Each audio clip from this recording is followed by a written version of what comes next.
Shabbat Shalom, Israel partners, and welcome to our weekly report. And today I want to speak about the situation in Israel right now. As we are, some sources are saying, getting closer to some kind of a deal between Israel and Hamas concerning the release of the Israeli hostages and bringing some kind of a ceasefire in Gaza, while Joe Biden was speaking also with the Prime Minister of Qatar and with the President of Egypt, trying to use some leverage that they have over the Hamas to bring them to the negotiating table. Benjamin Netanyahu met with some of the released hostages from former deals that they did with Hamas, and some of their family members are still captured in Gaza. And he met with them for 3 hours. A lot of people saying he doesn't care about the hostages, he doesn't want to go forward for a deal. This is not true. Even some of those families, I mean, of course, there's always people with criticism, and of course, you cannot judge people when their loved ones are captured in the hands of these animals, vicious animals of Hamas. Of course, they would say that we should do everything, release all the Palestinian terrorists with blood in their hands, give away lands, everything to release their loved ones.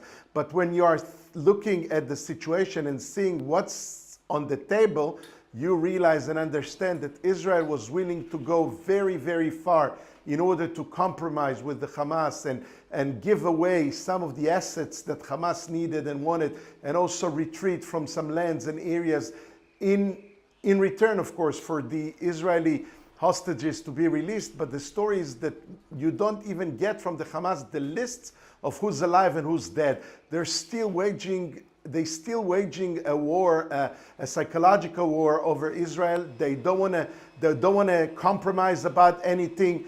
They just literally not even coming to the negotiating table. And Israel is almost negotiating with Qatar, with Egypt, with the US, but not really with the Hamas, while at the same time, Iran's proxies, the Hezbollah, are launching massive amount of rockets just in the last few days. Yesterday, over 100 rockets into civilian centers in Israel. The day before, 50 rockets. Today, they've been able to intercept a drone, a drone with explosives in the lower Galilee near Tiberias. They're expanding the range of their attacks over Israel, and Israel is still holding our horses. We're still trying to get into some kind of a deal with the enemies of Israel, so we will be able somehow to get out of this situation when our people, our men and women, children, families will be released and come back to their homes after they have been kidnapped so brutally by the Hamas on October 7th.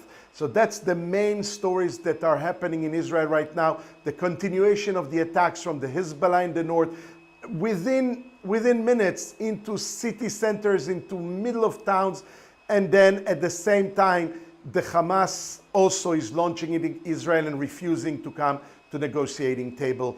A lot of you are asking me, how can we help? How can we support Israel? How can we stand in with Israel, even financially? And what I'm saying to you is right now, talk to your pastor, talk to your leader, to your spiritual leader. They know how to help and support Israel.